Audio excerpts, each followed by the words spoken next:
Joe, what was next? So they did one of the backstage segments with Bayley trying to talk to Hogan and Titus O'Neil. Bischoff was there. They talked about podcasts. Eric said he'd like to have Bianca and Sasha on the show, and Bayley got pissed off or whatever.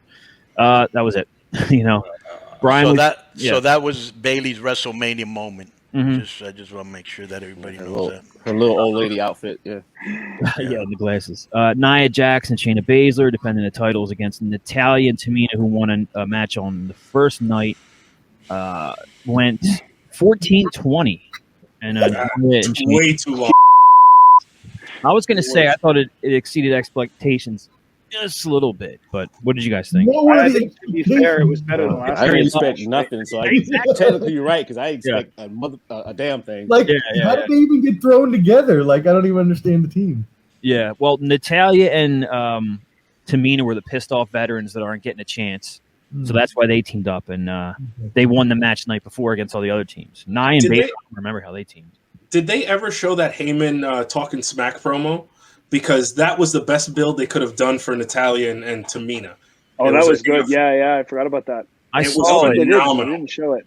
I saw it, but I don't know if they put it on TV at all. Bro, all those SmackDown talks are great. Yeah. All of them.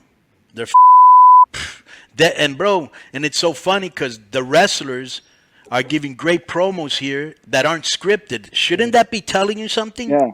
Right. And they did it. I know we're not reviewing night one, but they did it yesterday when they had to kill time during the rain delay. They were all doing MVP was great.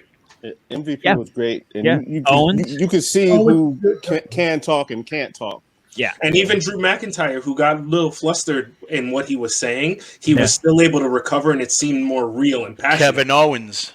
Kevin Owens too. Yeah, Drew had to recover because he started out the promo like bullying his little girl interviewer, and I'm like, ooh, that's not That girl interviewer, she was really lost, huh? Like during that delay, what's her, Sarah or whatever, she looked like she had no idea where she was. Over for the one that just left, right? Kathy Kelly just left or whatever. Yeah, the ESPN. Or whatever. Yeah, Charlie or something. Charlie Kelly, I think. Yeah. So let me see. This is what I put. This to me was not a WrestleMania worthy match. The fans were totally into Tamina and wanted to see her beat Jax and win the titles. And I don't understand why they're so invested in Nia Jax and Shayna. They're boring as they're not good together. Shayna suffers. She should be a singles. That's one of my notes, too. I know that they like Nia, but at least now, finally, it was almost like people were seeing somebody Nia's. Well, she's not even Nia's size. I think Nia might legit be the heaviest person on that roster. But, it's almost like when you see, male or female. That's exactly what I have here, male or female, nothing. And so cold ass jokes. It's all good. And so it was almost like when you were watching that Bobby Lashley match with Drew. It's like Godzilla versus King Kong type. Two I mean, it just looks. That was a good match. It just looks different. It feels different when you see two huge behemoths going at it. So, I thought this match was way too long. I don't understand why they don't book Shayna like the shooter that she is, or Matt Riddle like the shooter, like they had her in NXT, right? Single and let her be a kick-ass heel to any of these women on the roster, man. Riddle.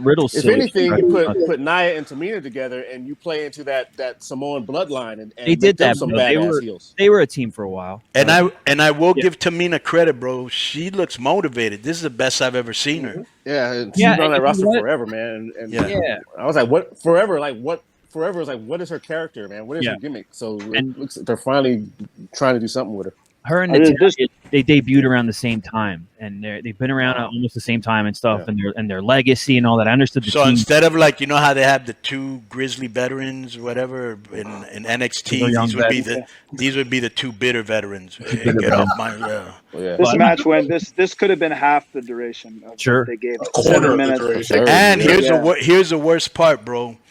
When you're in a big show like this, you want the people invested in every match. They were not invested in this, and that's their fault. You know what I'm saying? And it was the second match in a row to me that I went, why wouldn't they just give Tamina and Natalya the moment? The crowd wanted it, obviously.